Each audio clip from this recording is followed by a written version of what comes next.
We're just going to starting the meeting in about a minute. We're just going to wait for a few more people to join. Just please give me your patience and your consideration, and we will start very shortly.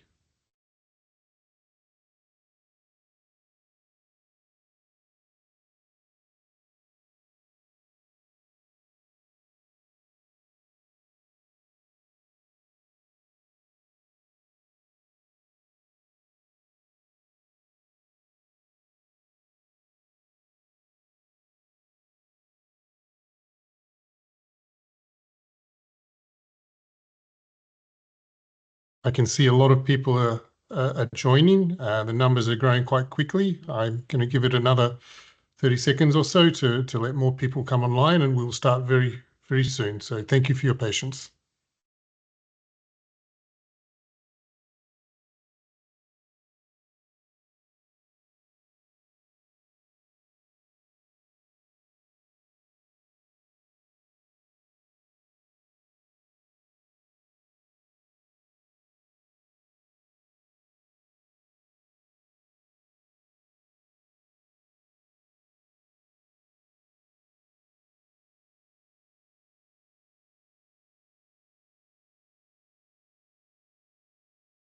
Okay, everyone, I think we will start momentarily.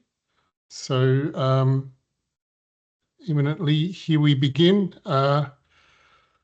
Good morning, good afternoon, and good evening, everyone, joining today's webinar on scaling up implementation of CTCN technical assistance in early warning system for flood and drought management. My name is Christian Lohberger. I'm from Papua New Guinea, and I am the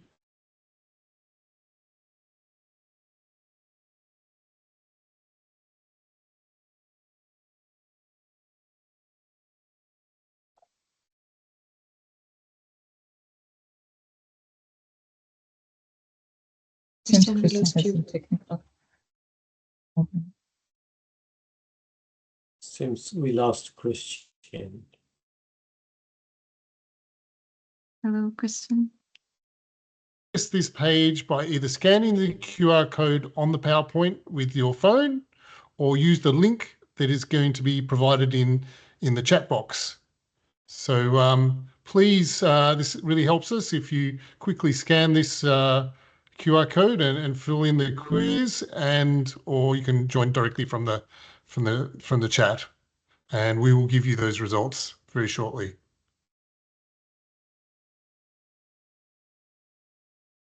Christian, maybe just to tell you that we lost you for a couple of times, I think right before the Mentimeter. We could not hear you. Oh, okay. I hope everyone can hear me. We're doing a Mentimeter survey at the moment, so please use the QR code or join the survey using the link in the chat. It's a very quick, very short survey, and we will give you those results very soon.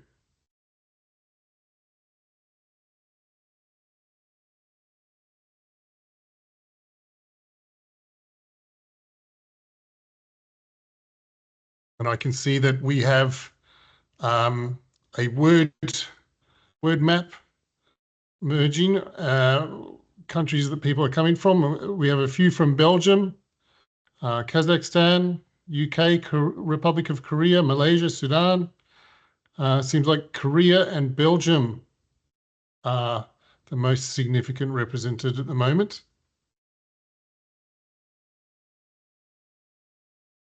Hello, Ghana.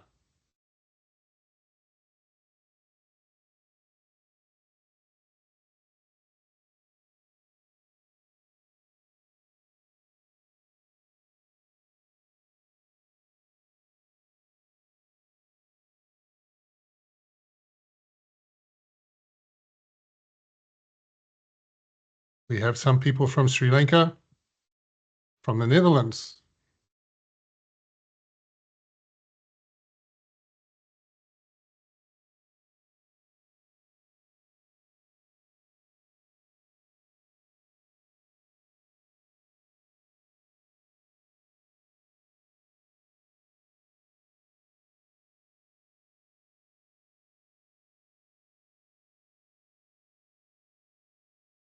And we have the second of the questions. How do you best describe your role in relation to the CTCN?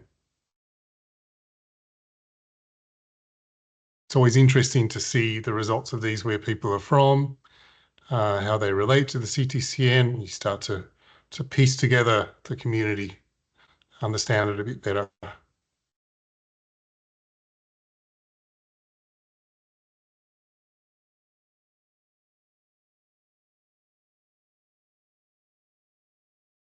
We have half of you, others. Okay, yes.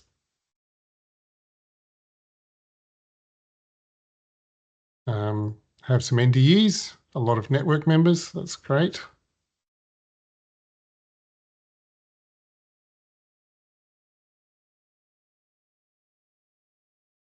We have a former chair of the advisory board here from Kenya. Welcome, Amedi.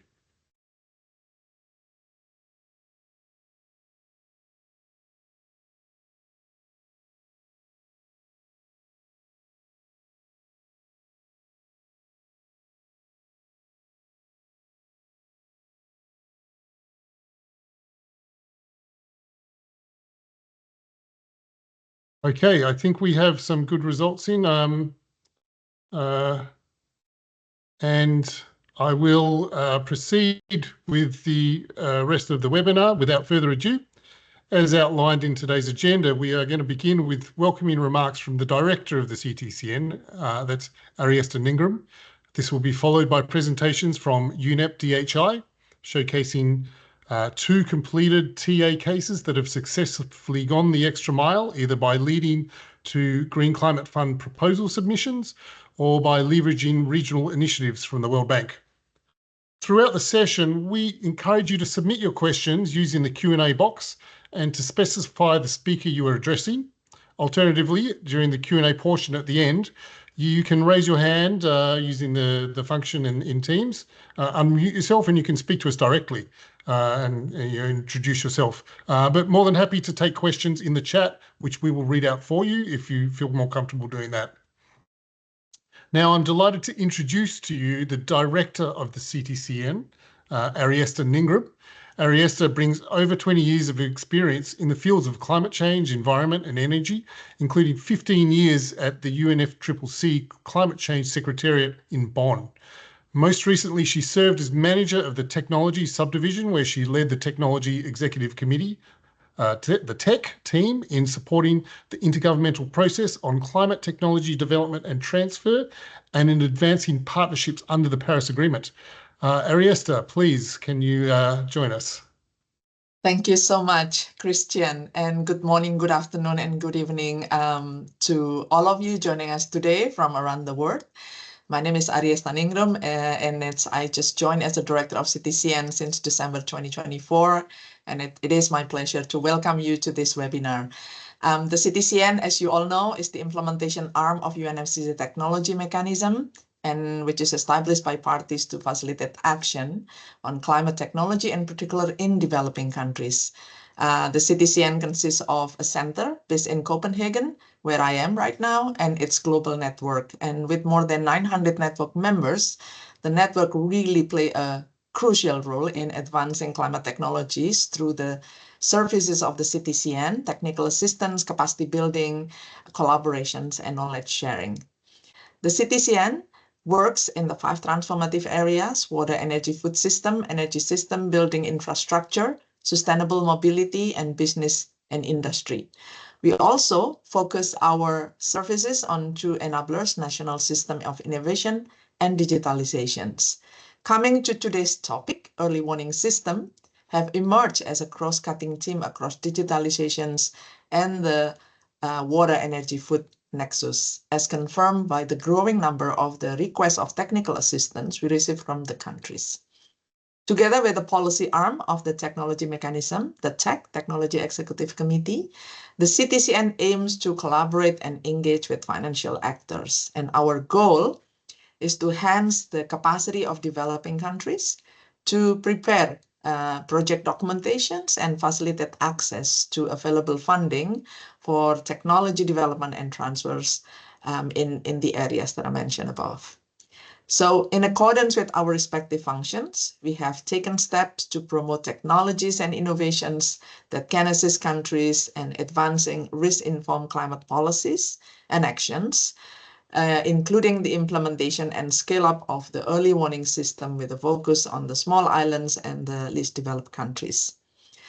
I'd like to take a moment to highlight a few examples where the CTCN has supported countries in this area. We supported St. Kitts and Nevis to pilot the deployment of AI-driven drought risk modeling to help farmers anticipate droughts and to better plan planting schedules and reduce the crop loss.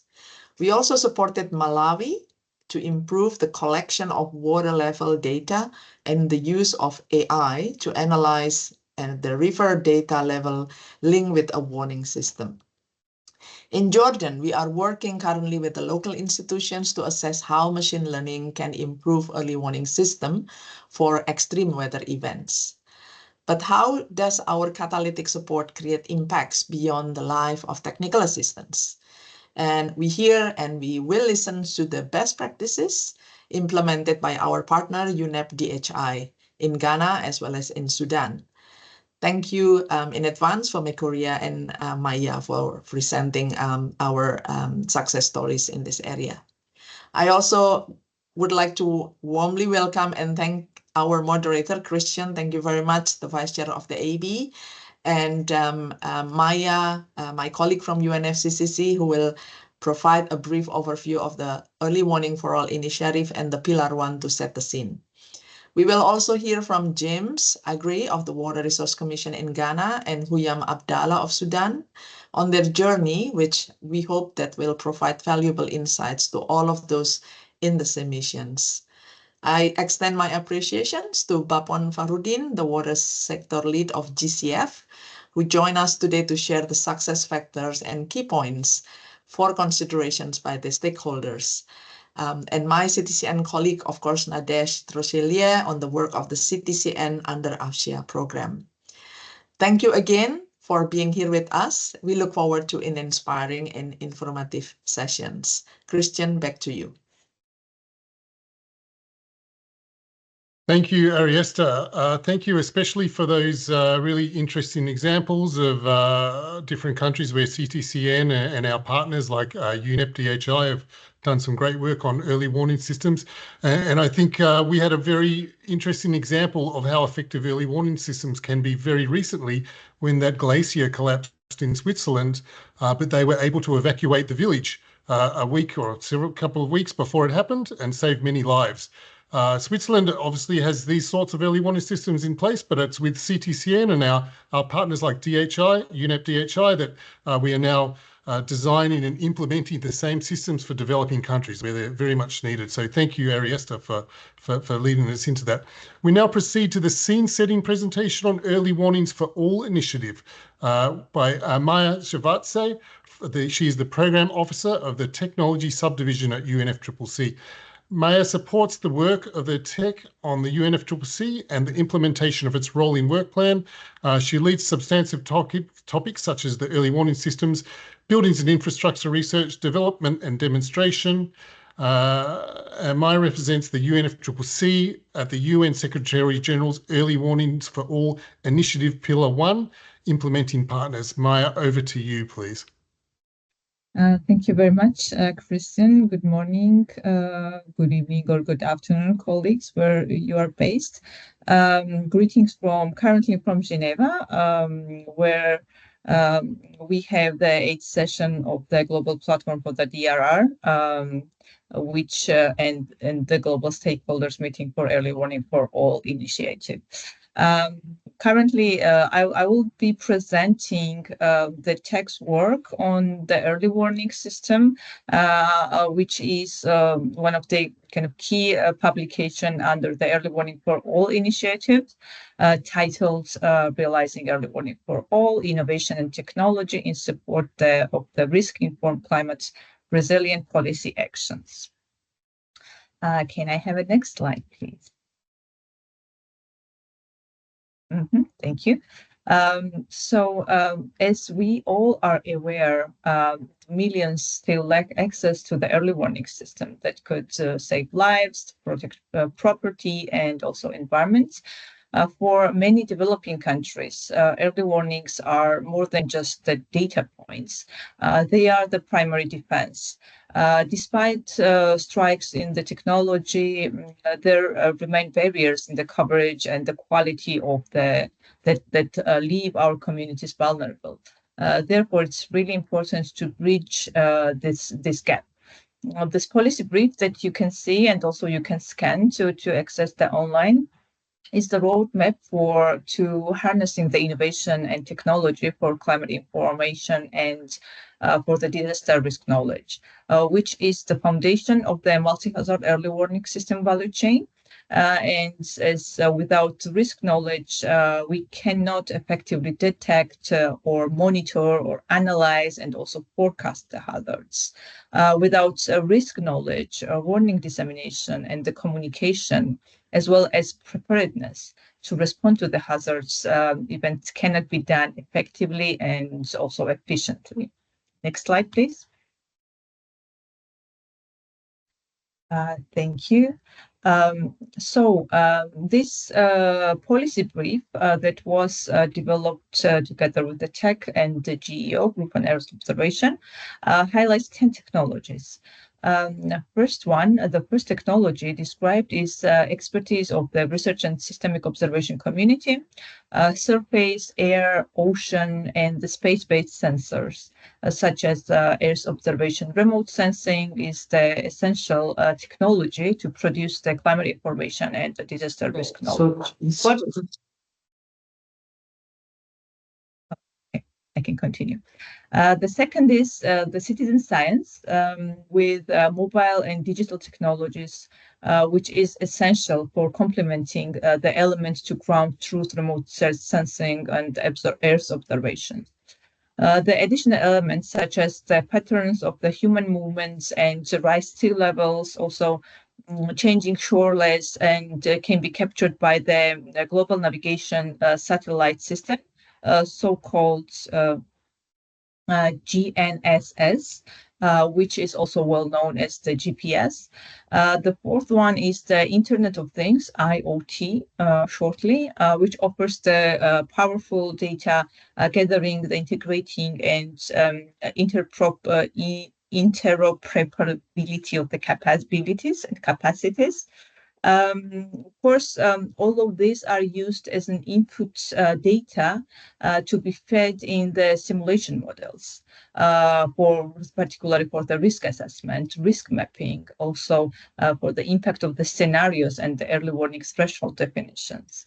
To protect the store and also to facilitate and access big data is the use of cloud computing, and it's becoming more and more common in our daily lives.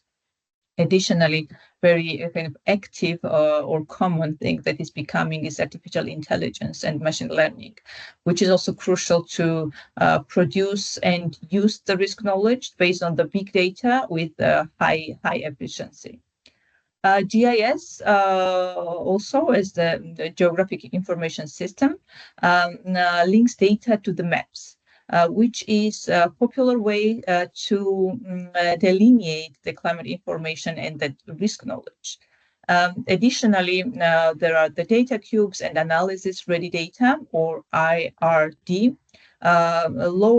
which lower barriers for the people with GIS skills to integrate and analyze growing volume on the Earth observation satellite data for individual hazard and context-specific needs.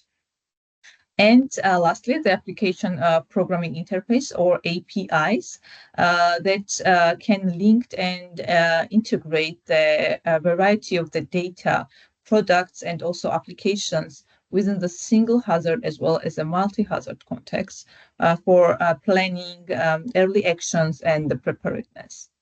As these technology measures have complementary features and they work together effectively, especially in when it's combined, it's worth to note that the single isolated use of particular technology may hinder the power of the innovation, let's say. And just maybe to give you one example on that kind of complementarity approach is that in a remote drought-prone area in Auzi in Ecuador, where analysis of Hindka's historical stream flow and water level data was done based on the artificial intelligence and machine learning, also web-based global hydrological models using the Earth observation, satellite data on the clouds. So leveraging the clouds computing users and the beneficiaries were able to harvest the hydrological information without having any download of the massive amount of the big data and without need for running a complex model on the local servers.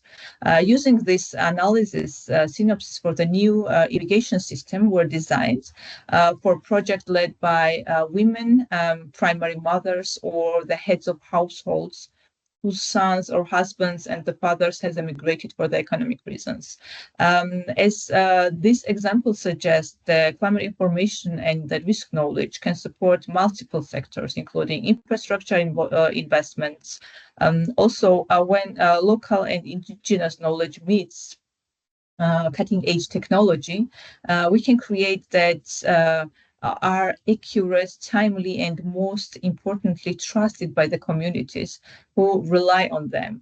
The systems must reach the last mile, those communities that are often the hardest to reach and who are the most at risk.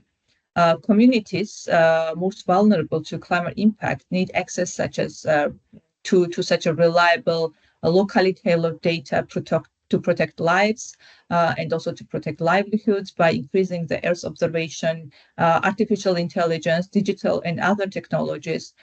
We can produce, use and access climate information and the disaster risk knowledge to make effective multi-hazard early warning. Next slide, please.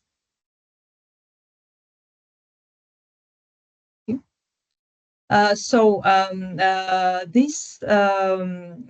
document and this policy brief that I mentioned outlines 6 critical action points from the which are integral part of the text key messages and recommendations that went to the COP and the CMA. These points from the high-level strategy for the scaling up multi-hazard early warning systems and ensuring that every individual, particularly those in the SEEDs and the LDCs, can benefit from early warning systems. And those 6 recommendations are to consider the multi-hazard early warning system technologies when preparing, updating NDCs, NABs, TNAs, and other national strategies and action plans, integrating a combination of the complementary technologies into both existing and proposed systems.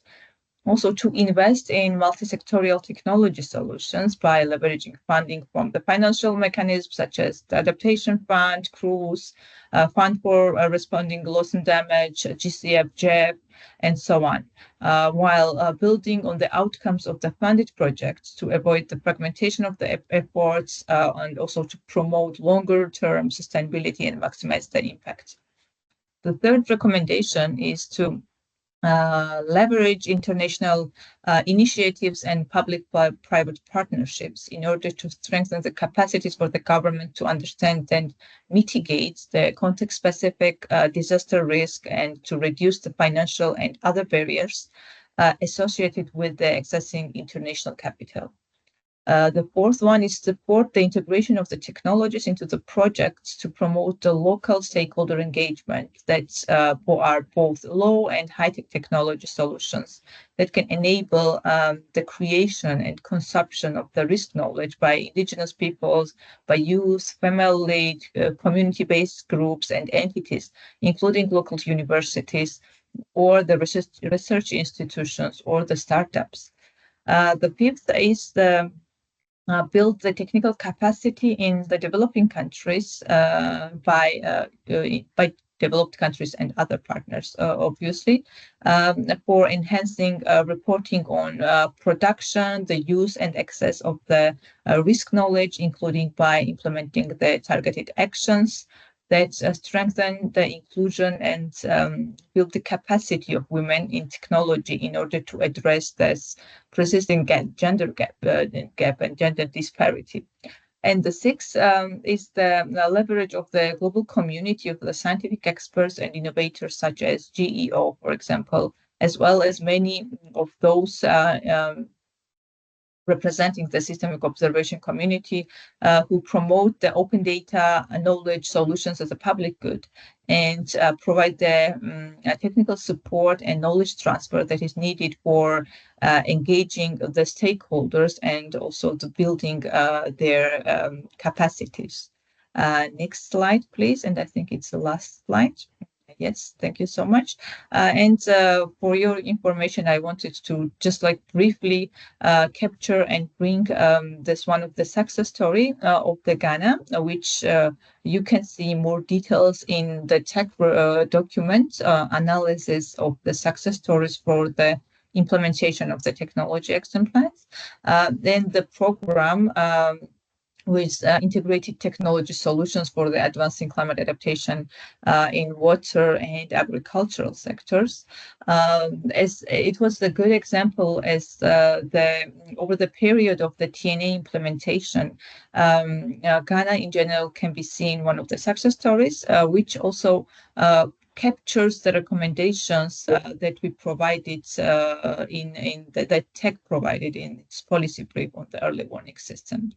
Over the 3 TNAs that Ghana worked on and also, of course, identified early warning systems as one of the key issues.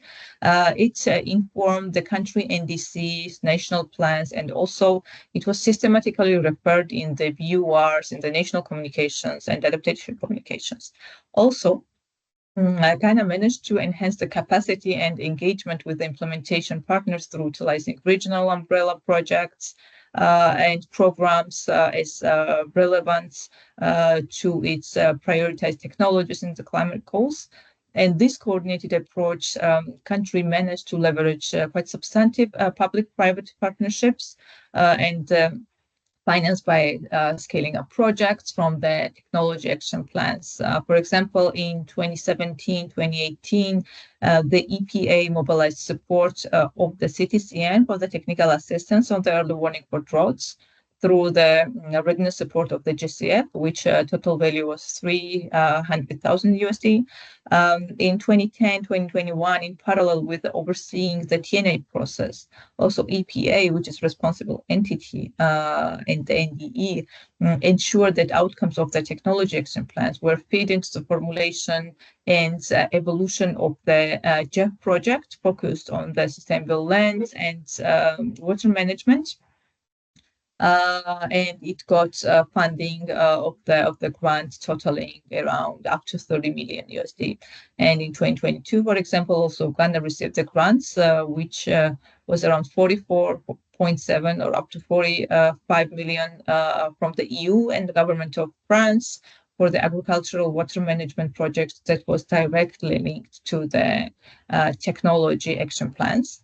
With this, I hope this success story can also act for you as the inspiration for scaling up projects, especially in the field of the early warning systems. And I think this was my last slide. If you can have the next slide. Thank you very much. And also wish you a good webinar ahead. Thanks. Thank you, Maya. It is really critical to provide an overview of the Early Warning for All initiative that the technology mechanism has been actively driving. And it's so important to highlight this crucial role that innovation and technology play in helping us to develop our knowledge of risks. Now we would like to invite 2 speakers. There is another Maya, spelt differently but pronounced very similarly, and she's from UNEP-DHI, and also Mekaria from DHI. Maya Bertul is a Senior Technical Advisor at the UNEP-DHI Centre on Water and Environment. She holds a Master of Science degree in Environmental Planning and Policy and has been working with water management and climate change issues for the last 13 years. She's coordinating UNEP-DHI's technical work portfolio in support of CTCN, spanning several technical assistance projects. Maya, the floor is yours. She will be presenting an overview of Ghana Early Warning Systems Technical Assistance Journey to the Green Climate Fund proposal. Thank you, Christian. I hope you can see the screen and the presentation well. If not, let me know. We see the screen, the slide. Thank you. Great. Thank you. I'll try to keep it brief. I know we're a little bit behind time, but I'm happy to see that colleagues from the Ghana Water Resources Commission are also on the call today and will join the panel. So I'm sure they'll also have some great reflections on this process. So good morning, good afternoon, everyone. As Christian mentioned, I'll give a brief overview of the contents of the technical assistance in Ghana that was focusing on improving resiliency of crops to drought and changing climate through strengthened early warning services. And as was mentioned before in the previous presentation, this was a technical assistance that was making use of the GCF readiness funds. Just a few words on how it all started. So this technical assistance project, or the readiness project, was born out of a request from the Water Resources Commission in Ghana as the project proponent to the CTCN. And the focus was in providing technical assistance on specifically improving preparedness to drought, and from the technology point of view on increasing capacity and technologies that can help to create improved and timely early warning information to the relevant sectors and organizations that would be impacted from drought. Just a short kind of overview of the ecosystem or the different stakeholders that were or are relevant when it comes to receiving these kind of warnings. And these are, of course, the organizations or the key organizations involved in drought management at the time of the project. I'm sure some changes have occurred, but as you can see, we have a lot of national and also regional and local stakeholders that all rely on receiving timely warning and being able to act on drought occurring. And we have both the Water Resources Commission, we have Ministry of Food and Agriculture. So this is something that particularly affects agriculture and food actors. Of course, GMET, or the Ghana Meteorological Agency, and also NADMO, the National Disaster Management Organization. But apart from the national level agencies, of course, really key actors are the regional offices of the respective agencies and the local farmer organizations. They all play a really key role in, excuse me, distributing and receiving this information. Again, going back to the TA. So the key objectives were really to improve resilience to drought, to enhance capacity of local agencies to then respond to these issues, and finally, to really provide science-based technology and information to be able to forecast and send out these warnings to these actors in good time. In terms of the TA activities, we work with 4 key activity streams. So a really key part was to have national and regional stakeholder consultations, so really understand kind of the current paths and information and gaps on when it comes to drought information, drought-related data, early warning at the time of the start of the project, and then design and implement technology that's able to address any gaps, and of course improve the flows and quality of this information. Part of the technical assistance there's also implementation and validation of the results in selected locations in northern Ghana to really see, you know, does it perform the way it's expected, and if there are any things to improve. And then under activity streams 3 and 4, the focus was really on a lot of training, capacity development of the relevant organizations to be able to use, sustain this information, and also, and I'll come back to this in the next slides, part of the project outputs was development of a GCF project, so full-scale project concept node. Just very short few words on the technology. So one of the key outputs of this technical assistance was a web-based drought early warning and forecasting portal. So with easy access to all end users in Ghana for better drought management. I don't have the time to go into the details, but just a few words on kind of the key aspects of this solution, where that, of course, it was a place to access and utilize drought risk data and information.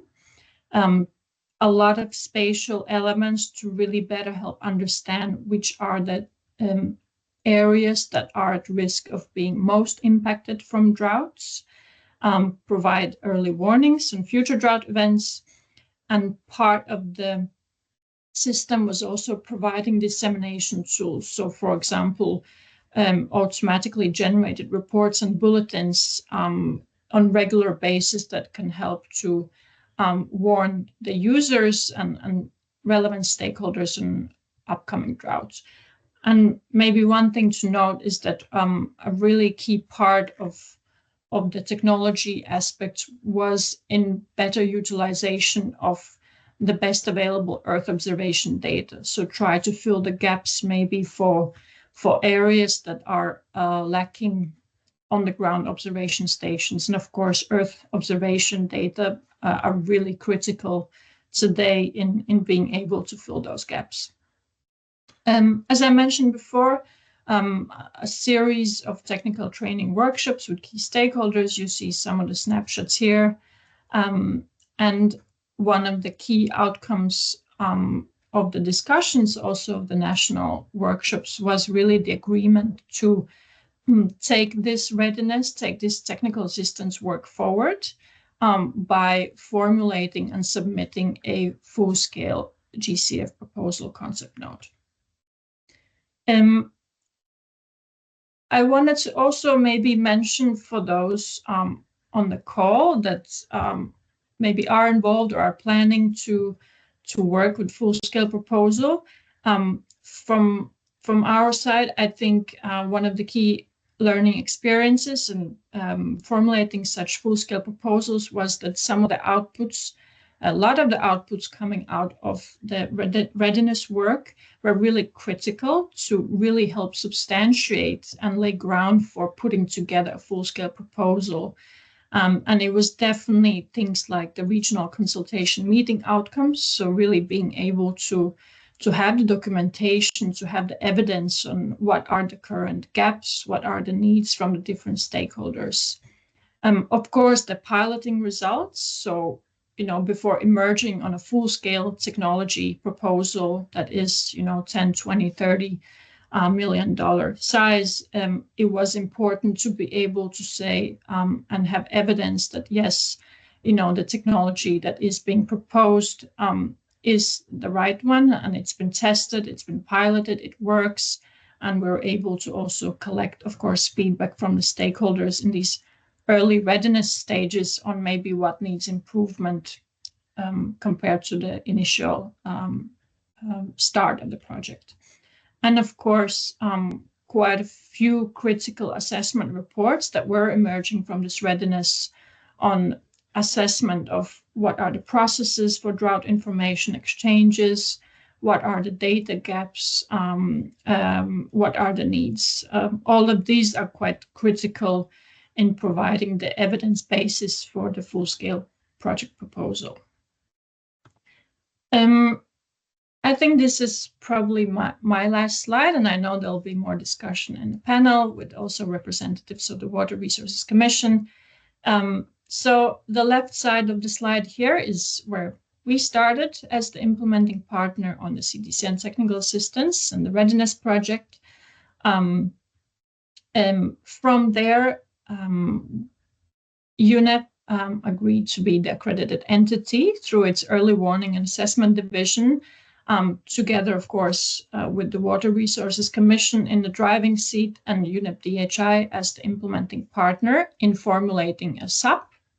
So at the time, the Simplified Approval Process project, using the outputs and a lot of the critical outcomes of the readiness project. Since then, it has been now incorporated in a full-scale GCF project proposal that is in very active process of preparation at the moment.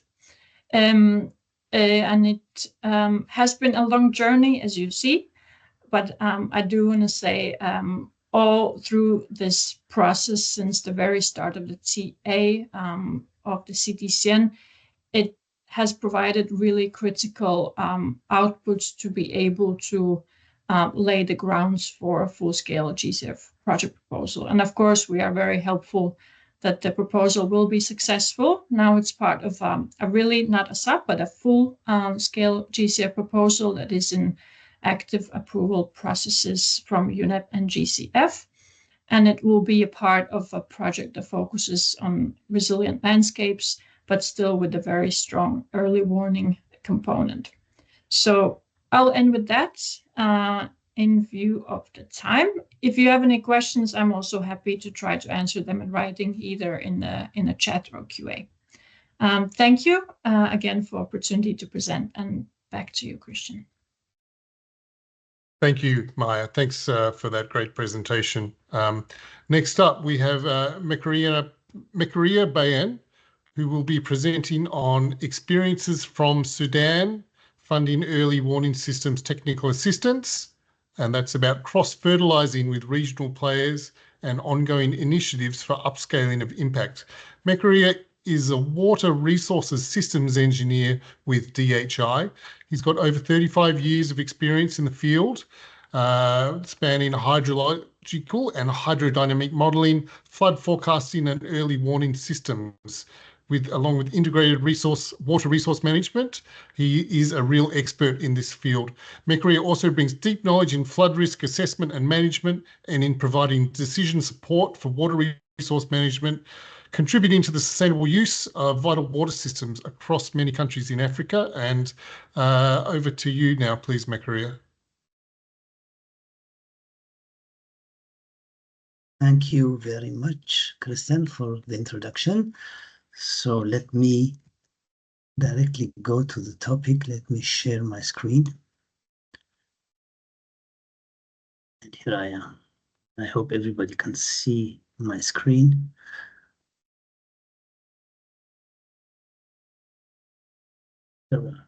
So yes, I'm trying to be very concise in reporting on our experience we made with implementing FUSE in Sudan, especially how we synergized with ongoing activities in the region. This is the official title of the technical assistance that we conducted. So it is based on modern technologies, models, satellite-based transmission, and the output that we are to produce, or that we produced, is a flood early warning system for the Sudan.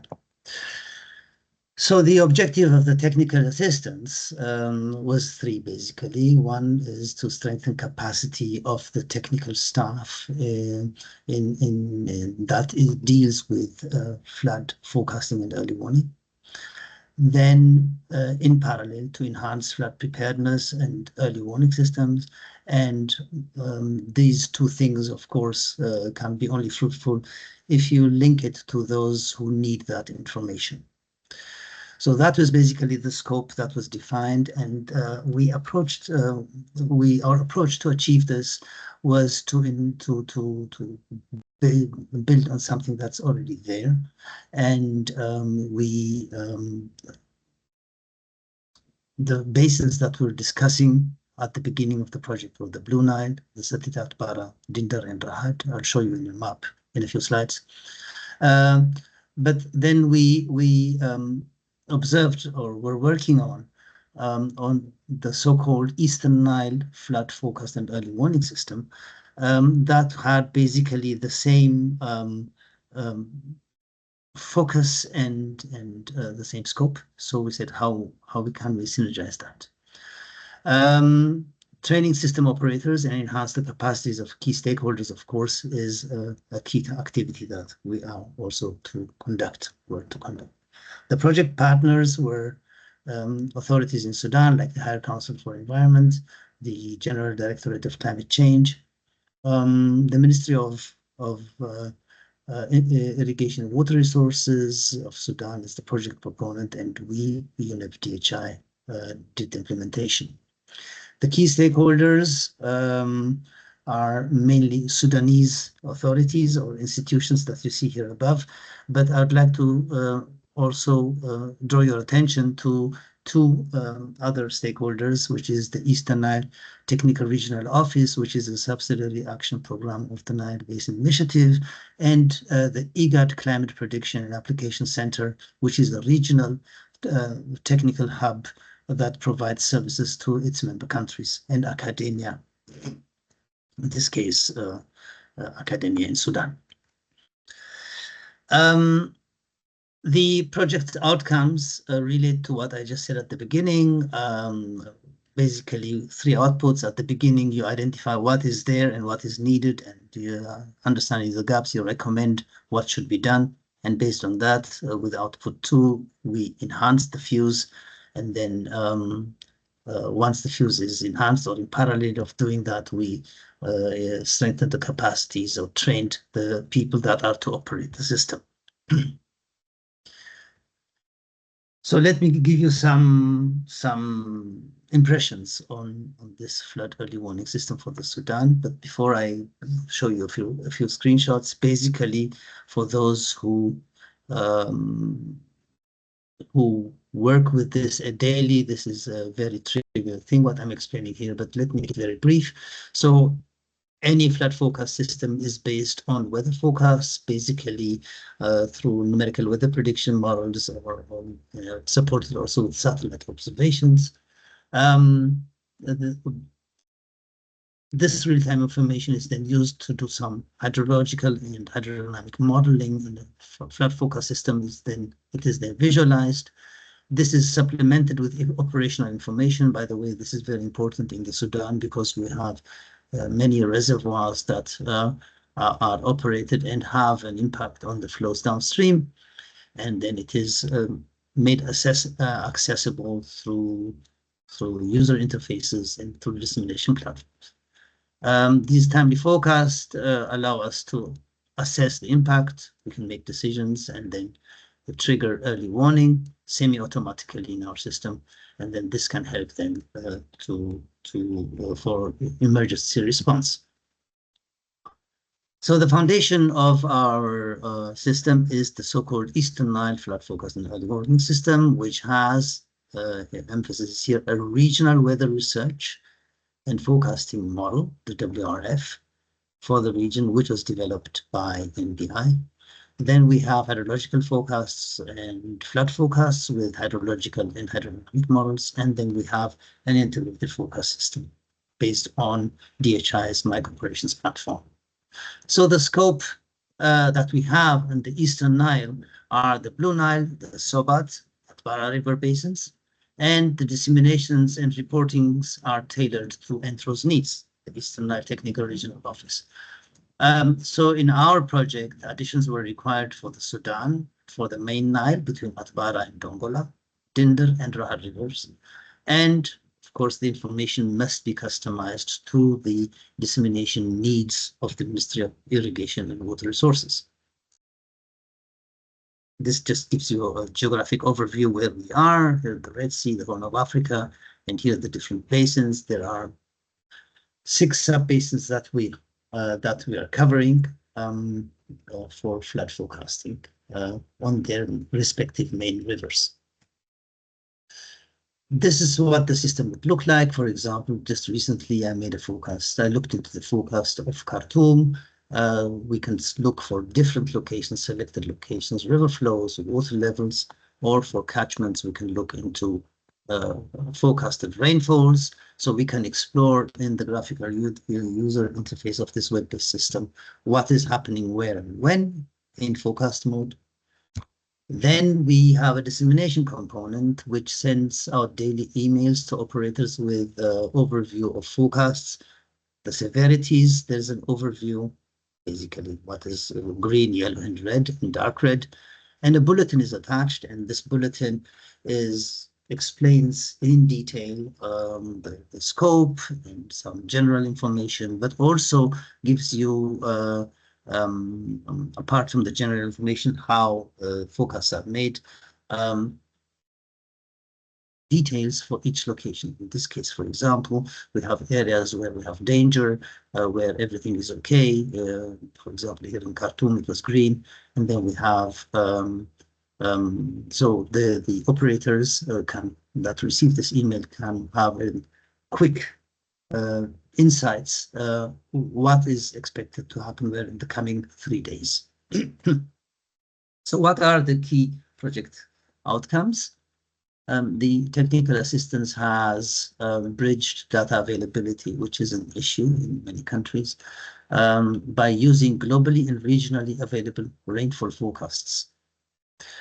It has strengthened the technological capacity of the personnel of the operators by implementing easy-to-use systems, forecast systems. And it has demonstrated how the use of flood forecasting system can enhance early warning for effective flood preparedness. It's running since October, I think, or September. It is operational on a daily basis since September, and it's being used by the stakeholders in the Sudan. We accomplished this by enhancing and adapting the Eastern Nile flood forecast system, tailoring it for the needs of Sudan, and expanding it. And this is, I think, an important aspect that cooperation with other projects can make us more efficient and effective to respond to the needs of our clients and stakeholders. This is the training session that we conducted in Nairobi with the colleagues from Sudan, where we really rehearsed in a full week how flood forecasts are to be managed and disseminated. And I would like to close with possible opportunities in general, but also in our case, that we have different institutions at the regional level, like the Nile Basin Initiative that develops and implements forecast systems and decision support systems. We have institutions like ENTRO that implement transboundary flood risk management. We have technical institutions like the IGAD Climate Prediction and Application Center that provides weather forecasts. All these opportunities can be used to easily tailor systems to local needs of, in the region, in this case, Sudan. So regional collaboration and synergies with transboundary projects support many things. And most importantly, they will help us to replicate things and to easily transfer our experiences from one project to another. With this, I close and give back. Thank you. Thank you, Makaria. Reflecting on these stories from the two technical assistance programs, we now invite our 4 panelists to share their insights. Each will be bringing a different perspective based on their roles. First, I would like to ask James Agri from the Water Resources Commission. James is a senior engineer with the Water Resource Commission of Ghana, from the TA that Maya presented on. He's been directly involved in the development of flood and drought early warning systems and project proposals. James, if I may start you off, could you please share a few words on how you utilise the CTCN TA project, specifically the GCF readiness intervention, to pave the way for the upscale project that is currently in submission to the Green Climate Fund? What were some key lessons learned, and what advice would you give to other NDEs who wanted to use readiness projects to prepare for medium or full-scale proposals for other funding sources. Thank you very much. And good morning, good afternoon, good evening to everyone on this webinar. To start off, from 2016, we got support from the CTCN for the project. And I have been basically involved from the beginning, and I want to share these few experiences. Throughout the projects for 1 year, we were able to conduct a lot of baseline assessments where we got information from our stakeholders in the building up of the project. Throughout the baseline, we were able to identify the relevant stakeholders that needed to be on board throughout the implementation of the project. So in view of that, we were able to build a lot of relationship, especially with NDA, because in upscaling the project, it had to be part of the nationally accepted programs for the year. So we were able to build good relationship with our NDA, with our stakeholders, with our implementing partners. And through that relationship building, when it got to the point of getting support letters for our full proposal, it wasn't very much difficult because of the relationship that had already been built. In relation, again, we also use the opportunity to develop capacities within the various sectors and stakeholders. Just like Maya shared, a lot of capacity building happened. And through this capacity building, even in the development of the full proposal, when it got to the point that we had to combine it with another proposal that had already been submitted to the GCF, we're able to streamline it and make sure that the country capacity that has been built would take lead in some of the implementing activities. So my advice to other nations that are trying to go on this tangent would be to make good use of the technical assistance when there is opportunity, and make sure that you are able to build that relationship with your national designated authority and all the stakeholders, because this relationship building really helps in advancing the proposal upwards. Thank you very much. Thank you, James. Next, we have Huyam Ahmed Abdallah, and she is the NDE representing the Department of Climate Change, Ministry of Environment, Natural Resources and Physical Development of Sudan. Huyam, as the national NDE, what are the key takeaways from this experience that could inform the development of future technical assistance in Sudan? For example, what steps can be taken to ensure better coordination between national institutions working on related projects, including CTCNTAs or others? Yeah, thank you very much. Good afternoon, good morning for all. This technical assistant will be able us to assist all models and identify needs and gaps, also enhance fully integration into operational dashboard with automatically dissemination established via mailing listed relevant stakeholders. This enabling joint and integration with other technical assistant in Sudan. Sudan multi-hazard impact-based forecast quality. This technical assistant implemented by CIMA, funded by Italian Agency for Development Cooperation,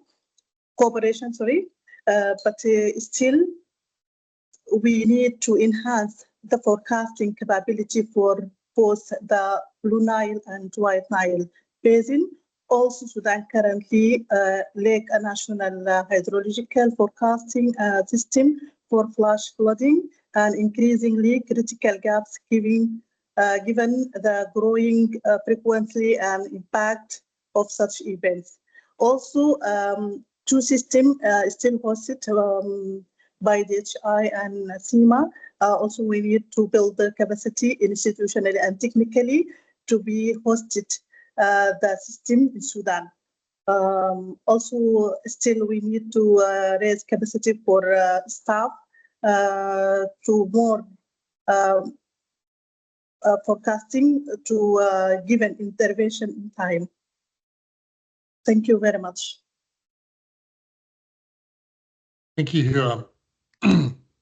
Next, we have Bapon Fakhruddin from, he is a hydrometeorologist with over 23 years of experience in disaster risk reduction and climate change adaptation.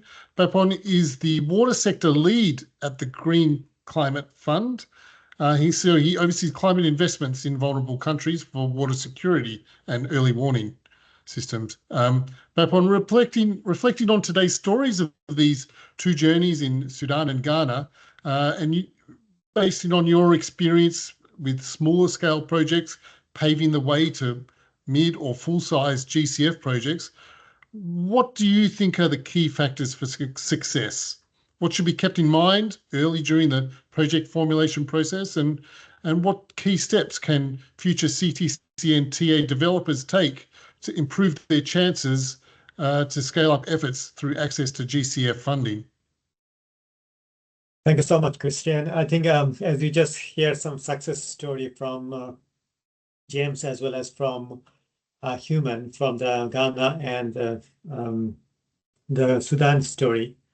The reason you may know that actually the GCF has created this catalytical financing, which is actually first we are talking about today more on the readiness, the successful of the readiness, how we want to see that a readiness actually create the capacity building of the country to access the large financing, and which is basically to programmatic support. And listening from that good story, you see that actually that what are the processes it need to be built on. So then it comes to a next stage, actually, how we actually frame it from readiness to SAP to PAP or real programming. So obviously any project that need to become to GCF, because GCF is provide a vertical climate finance. And when you provide a vertical climate financing, we need to ensure that the finance actually go to create a paradigm shift as well as climate action. And you know that within the GCF, we follow 6 metrics or 6 investment criteria, which is quite important. You already hear from to NDA about the country ownership, how they actually build up the country ownership through the readiness. But there is also other functionality you need to look at when you're creating those GCF proposal. One is to ensure it has a climate action. What are the impact it's creating in terms of beneficiary, in terms of reducing emission, in terms of other kind of impact that society will be getting. Secondly, you need to look at the paradigm shift, which is how you actually create the scalability. Because when you're doing an incubation, capacity building, and project proposal through a readiness, we actually want to see in a proper project how it could be scaled to the whole nation or to the region, as well as it could bring the innovation as well as financial sustainability. So those are the things we need to look at into the paradigm shift. And third component, it need to be looked at more on the sustainable development goal within the SDG 17. How many are actually we are trying to achieve through that activities. And the fourth is actually the country ownership, that actually how it has been engaged through the stakeholders or the beneficiaries. So more on the bottom up, not from the top down approach. And then fifth is actually how that actually prioritized through the countries. So that means NDC, NEP, National Development Plan, or other sectoral plan, how that actually articulated. And then lastly, obviously, when you invest some money, you like to see actually what kind of economic and financial benefit it brings, so that effectiveness and efficiency. So once you're able to articulate these 6 principles or 6 what you call this metrics, you can actually ensure that actually the project is actually had a strong theory of change, and it could actually build that kind of narrative. Maybe I just give an example from the one sectoral perspective. Also, we're talking about the early warning system.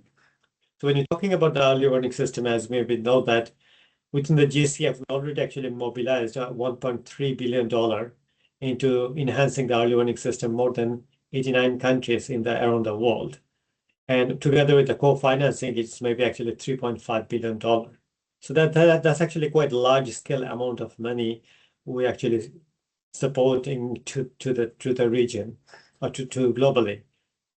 And I lead the water sector, so I'm just giving an example from the water point of view, that when you actually try to design a water project, obviously everything is interconnected, as we already know that, because climate change is emerging and it requires some multi-sectoral engagement. And we always, that's why I try to propose how we created those kind of co-production and co-design, where CTCN and other organizations actually quite engaged together with the community to build together a quite cohesive and inclusive narrative from bottom-up versus top-down approach, and linking to the other sectoral aspect. So that it could be a more systemic, programmatic, as well as it trying to support hazard in terms of cascading and compounding risks that are actually in this place. And just giving here for the water sectoral point of view, when we're designing a water project, we try to ensure that actually how we can actually bring some of those blended grant or blended financing into the project design purpose, not only just grant-based financing, or how actually we can attract the other financiers, because the amount of investment we need, I don't think actually one single donor has all sort of that kind of financing. So that is quite important when you're looking at. And when you try to look at the problem statement, you need to look at actually how that actually fit within that domain. In terms of water conservation, it could be early warning systems, it could be integrated water resource management, it could be ecosystem-based adaptation, or it could be climate resilience, WASH, or activities.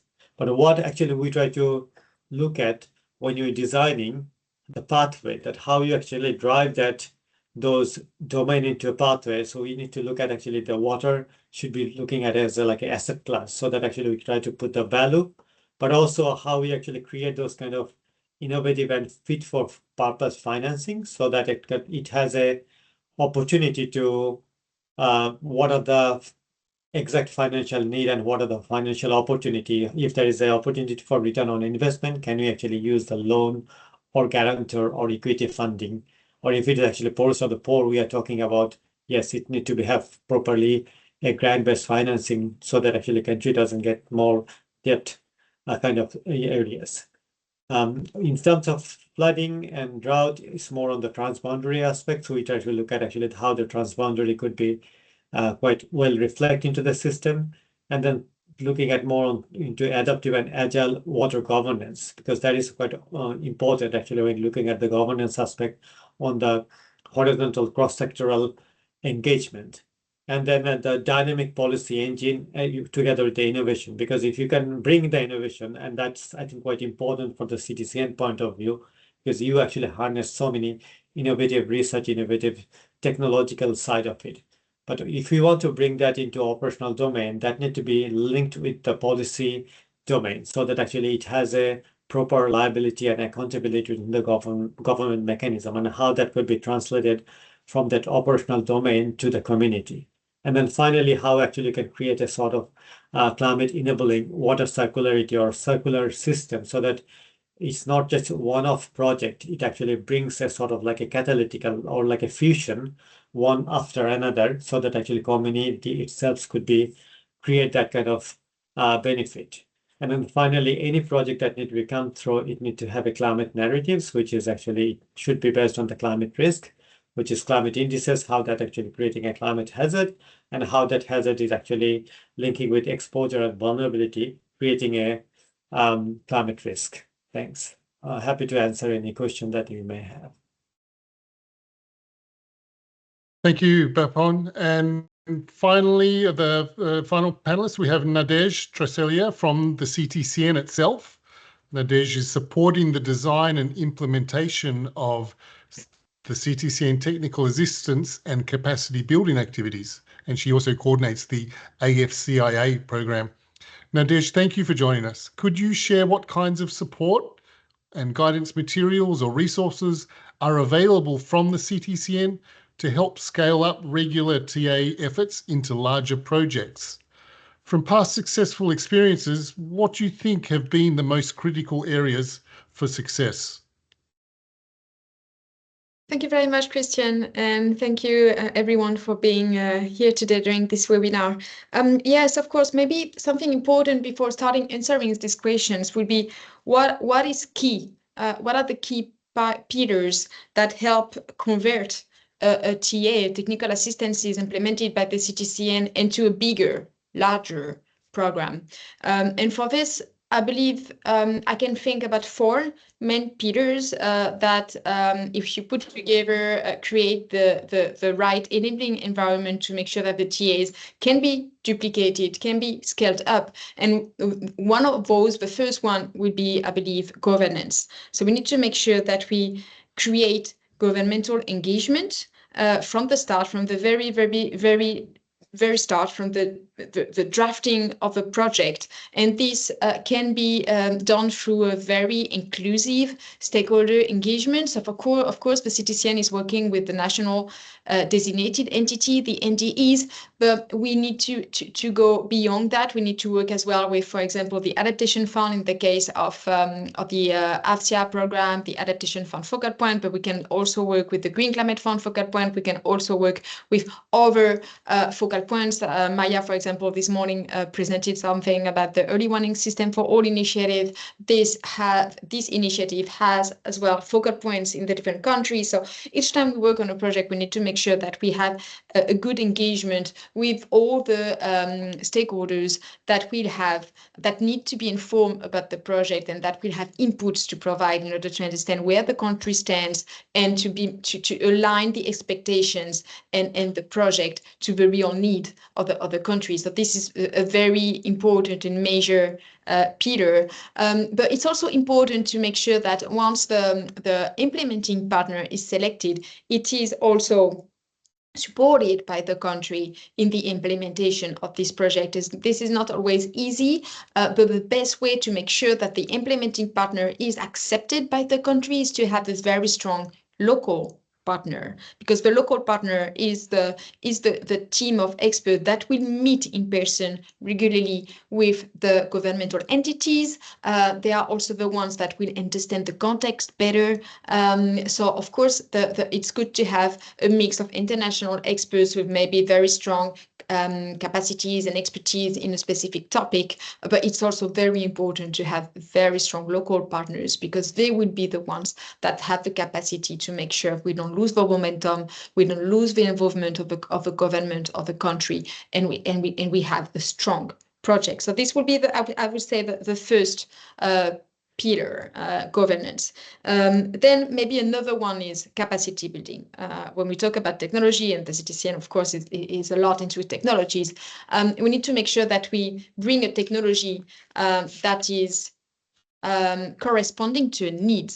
And so for this, we need to start again with a very strong and inclusive stakeholder consultations with the direct beneficiaries in order to understand what are the problems they are facing, and more than everything, what are they expecting from the technology, what are they expecting from the project, what we would like to see, what are the results we would like to obtain, and listening to these needs in order to adapt the technology to what the country and the beneficiaries really expect. So maybe that means improving the technology, maybe that means customizing the technology, maybe that means adapting the technology, but the climate change it's a global problem, but it needs to be taken very locally based on the needs and the context and the specificity. So this capacity building as well in terms of training, we need to make sure that the users and the administrators of the system understand how the technology works, and they are able to manage the technology by themselves. So training is very important. And in the case of the CTCN, one of the mitigation measures we try to implement is to make sure that we have at least 6 months of training where the users and the administrators really are using the system on a daily basis, so that they have questions that can be raised during the implementation. They have the possibility to go to the implemented partner for any problems or any bugs or any things, any support they would need during at least this 6 months. Then one of the third pillar that seems to be quite important is the impact? How do we calculate the impact? How do we understand whether the project was had a positive impact on the beneficiaries or a negative impact, maybe sometimes, or no impact at all? So for this, we need to have maybe to use science as a basis to demonstrate the benefit of technologies in different contexts. Maybe also we need to work very hard in having consolidated indicators of impacts, and this is not an easy task. And maybe as well, we need to make sure we create learnings, we create guiding practices, we create good practices, but not only at each project level, but maybe creating linkages between projects that work around the same technology, around the same sector, around the same thematic. So just to give an example, we have different projects in the CTCN that works on solar irrigation pumping system. Well, this project can feed the others with good practices, with not to do kind of things, with lessons learned. The same for cement, the same for SXs, the same for all sectors. We need to maybe to get better in sharing these lessons learned. And then a last one, I believe, would be creating exit strategies, because what happens once the TA is over? How to make sure that we can continue the implementation, that the project will be maintained, that the technology will grow, that the community will benefit from the project in the longer term. And for this, maybe we need to think from the very beginning to keep focus with a programmatic approach on the goal we want to achieve. And the goal is climate change and innovation through technology. So we need to make sure how do we make the project evolve with that goal in mind. And we also need to maybe think about attracting private sector with innovative business models. We can also try to relate the project to directly the national system of innovation of the country with connecting different actors, not forgetting about the academia, universities, civil society, the knowledge helix.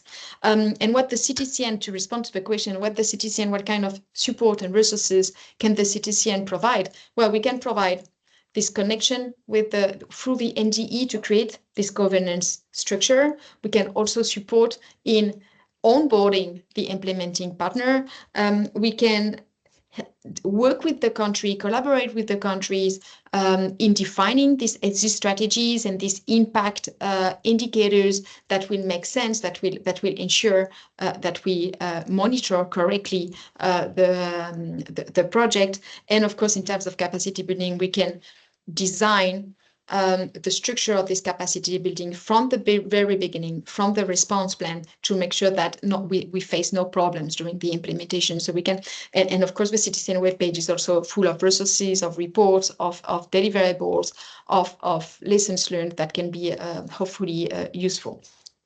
When it comes to your second question, and this was the successful experiences in the past and what has been the most critical success factors. I'm thinking, of course, about Burundi and the Slam Dam, which has been promoted quite a lot in the last couple of years. And I think that Burundi, the key successes of Burundi are based on governance, a very strong involvement of the country in supporting and scaling up this technology up to the presidency level. So this, of course, is helps a lot. A very good coordination between the different actors, NDEs, NDAs, adaptation fund focal point, etc., but also based on the technology, because the Slam Dam technology, it's an inflatable water field barrier, and it's so simple, it's so intuitive that you only have to look at a short video of 1 or 2 minutes and you understand how it works. And this, of course, support the training, support the capacity building of the country, because it's easy and because it's easy, and so it's easily scalable. So that is one of the main success stories for Burundi. And recently I came across another one, which has the potential to become a success story because of the connection with the donors directly on the ground. So this is something we have started to do in the last couple of years, and that works pretty well when we initiate, and at least even at design stage, but more than everything, when we initiate the project, to make sure that all the agencies, not only the UN agencies, but as well the European Union agencies, as well as any other international donor that would be on the ground. This would be GIZ, this should be IFD, this could be any other World Bank as well, have been informed that this project is being kicked off. Why? Because they have, as they are local agencies based on the ground, they know all the past initiatives that have been already implemented, but they also know all the ones that are being elaborated, that are being formulated to be initiated very soon. And they have this capacity to create these bridges between the technical assistances and something bigger. And this also helps a lot. So I would say that would be the success factors that I wanted to share, and I will stop that. Thank you. Thank you, Nadej. And we've got a little bit over time, but I still see that many, if not most of the attendees are staying online. Nadej, I really agree and support with a lot of the points you made, but I think something that really sticks out for me, the Slam Dam has a really catchy name. If you have a good project with good technology and it's well implemented, you can go places, but if you have a catchy name to go along with that, people will remember you and it will stick around. So think of a good name for your project.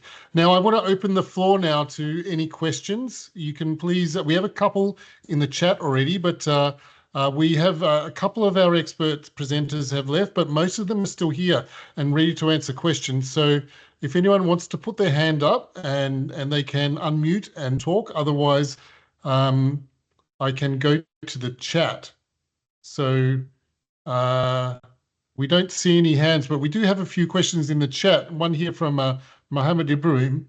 I'm wondering if the DHI can downscale the tool, flash flood forecasting, which is used in large scale to our country, Sudan, because the NB catchment area covering 60% of our country, and we are suffering from flash floods more than riverine floods. Yeah, so I wonder if maybe Maya from DHI, that could be for you. Can you scale up or scale down the forecast flood tool? Yeah, thanks, Christian, and thank you for the question. Unfortunately, I see Mukria had to move on to another engagement, so he's probably best placed to respond to that. But I know that we have been working with flash flood issues in wadis in Somalia just recently. And there are definitely possibilities to try to look at that also in a finer resolution. Of course, it is a lot more difficult to forecast flash floods in wadis than it is when you're looking at the riverine floods. But I know that especially with the more high resolution Earth observation information that is now being made available for use, the possibilities have improved significantly. Whether that is possible in the Sudan fuel system specifically, I think probably Mukria would be best placed to answer that. But I have made a note for him to follow up on this question. So we'll make sure to do that. Thank you. Thank you, Maya. And yeah, Mohammed Ibrahim, I think your question is going to be responded in some text. We have also a bit of an exchange here from Sudan, Ahmed from Sudan, about the effectiveness of disaster risk management and humanitarian response is significantly hindered by critical deficiencies in the early warning system infrastructure. To enhance preparedness and mitigate the impacts of climate-related and conflict-induced hazards, targeted and sustained investments are urgently required. They should prioritise the modernisation of these monitoring technologies, the expansion of the data collection networks, and the strengthening of institutional coordination mechanisms at sub and national levels. Look, I totally agree with you, Ahmed. I think this does need more investment. We do see improvement in technology almost on a daily basis. And I don't know if any one of our panelists or experts wants to intervene and make a reflection on that.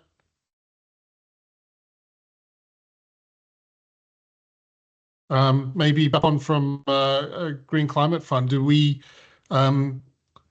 is there anything in the sort of the funding arena that can target and help invest in technologies and its implementation? Yes, as I mentioned in my just thought, like, on the one of the area that we are trying to look at, actually harnessing that new technology, new innovation. And when you're talking about innovation, it not only just technology, it could be policy innovation, it could be financial innovation, it could be program innovation. And technology is obviously a key role play in that kind of domain when you're looking at the adaptation or mitigation aspect. And bringing those innovation together with linking to context and culture is quite important. And that we always actually encourage in every of our single programming. As well as I just mentioned, that actually we also like to see many of those research those are happening are creating a quite fantastic and fascinating incubator result at a small pilot scale. But often actually we don't see actually maybe 1/3 of it actually comes to the operational domain. And then what kind of actually pathway you can actually create so that actually it brings from the research domain to the operational domain and translates into the community or service provider, so that actually people can who are actually most vulnerable can able to get those benefit at the end of the day. Thank you. Yeah, no, I think you're right. We have a great question here from Saida Huma Batul. I'm not sure which country you're from, but I like your question. How are country-specific needs and climate vulnerabilities addressed in the scaling up process? Okay. I can cover that if you want. Please. So yeah, I think that's a good point actually you raised, and that's why we said actually we don't like to see a project is actually top down.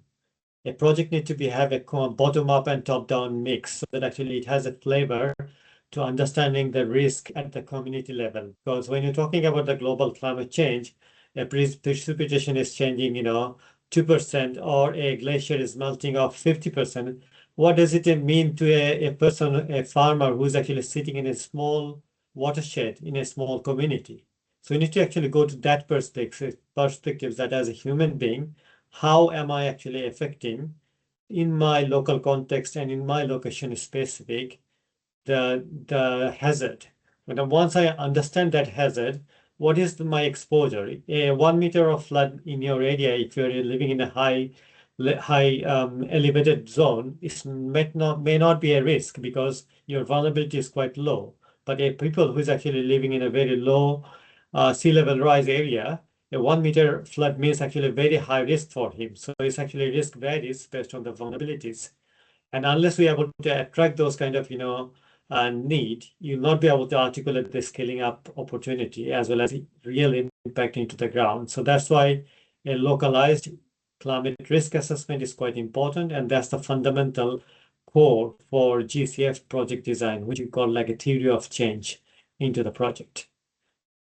Yeah, thank you. Very, very context specific. It makes a huge difference. And I just had a response from Saida Huma Batul, who is from Pakistan. So thank you for that question. Pakistan has certainly experienced some very severe floods in recent history, so very relevant.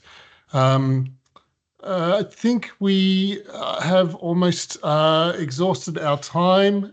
If anyone wants to make an intervention, this is your last chance. Otherwise, I would like to thank all of our presenters, all of you, the audience that has joined us with some great interventions and questions. I'd like to thank representatives, especially from Ghana and Sudan, and our partners for UNEP-DHI. Sorry, go ahead. Yeah, Christian, I just wanted to remind you that one question may be addressed to Nadej. Is it possible to get a support on hardware installation from TA? So maybe that can be addressed quickly. Yeah, Nadej. Yeah, Nadej, sorry, I missed that one. Nadej, you got a quick answer for supporting hardware with TAs? Yes, absolutely. CTCN can support hardware at very small scale, of course. But we have done a couple of implementation. The Slam Dam in Burundi that I have referred to is a hardware implementation. We actually purchased and exported and implemented the Slam Dam in the ground. We have also implemented a couple of solar irrigation pumping system. We have implemented a couple of projects, including hardware, but again, it's always at very small scale, just to make sure that to demonstrate actually that the technology can work, and it's usually coming after we have a strong feasibility study which has been made, and after we have an architecture of the system that has been designed. So it's not directly, we contact CTCN because we need to implement a borehole. No, if you want to implement a borehole somewhere using solar pumping system, for example, just to give an idea, then it means that we need first to do an aquifer mapping to make sure where would water be sustainable, and then we do a community engagement process to know where would this borehole be more impactful, and then we do the architecture of the system, and then only when everything is done and approved and ready and endorsed, then we move ahead with the technology. So I hope that clarifies. Thank you. Thank you, Nadesh. And we have a hand up. Ahmed, please take the floor. Yes, my name is Ahmed Hassan. I'm from Ministry of Irrigation and Water Resource Sudan. Actually, we invite from long time, but actually coming late. Sorry for that. I'm asking about the hardware because already we faced this in the beginning with the TA, the previous TA about the early warning system fuse. To do that, but from your talking, Nadia, that means you already the feasibility study, or maybe the Sudan or maybe the country will be made the pre-feasibility before you already decided to help us for the TA about the hardware or maybe other things. I'm asking about the monitoring station, or maybe it's very small things to monitoring the hydrology, flow and other things belong to the early warning system. Is that possible to support it? This is the very thing. The other things about the capacity building to write the concept note, to write the proposal, because already this is very urgent needed. Nowadays we know the CTCN is already prepare, or maybe or already training maybe less than 15, maybe 15 or 20 person in previous. But nowadays, all these 20 outside the country, because you do the war and do the other things for that. Is that any urgent program to cover this, or maybe if requested can cover this?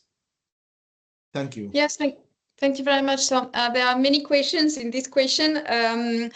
Just to let you know that the CTCN can provide support when it comes to feasibility studies. So you don't have to come to us saying, okay, I have already a feasibility study done.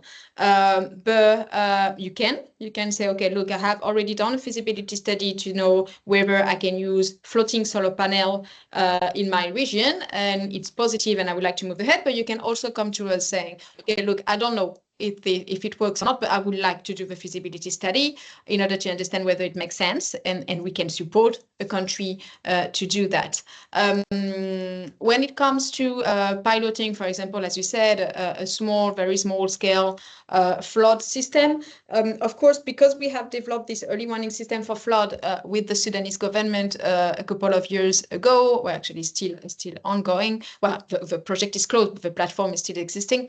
I think we will need to make sure that that your idea is connected to this early warning system for flood that has been created at national level. And for this, maybe you can talk to the CTCN NDE, who is present today, and this is Mrs. Huyam, who has been able to tell you if priority or not for Sudan, and whether it should be presented to the CTCN. Finally, and this is just an information for you, the CTCN selects and prioritize the technical assistances based on a list of criteria that has been approved by our board of by our advisory board. And as part of these criteria, we need to demonstrate that, or we need to support countries that have not received in priority, that have not received support from the CTCN in the past. And this is not the case of Sudan, that have received quite a lot of support from the CTCN in the past. So this is something that might be a problem for Sudan specifically, but we can discuss that in a specific bilateral, in a discussion between you and Mrs. Huyam and myself. We can go through it. So first, I will highly recommend you to connect with the NTE of your country, Mrs. Huyam, so that she can clarify whether this, your idea, your project is a priority for the country. If it is, then she will connect with us, and then we can have a discussion. Thank you very much. Thank you.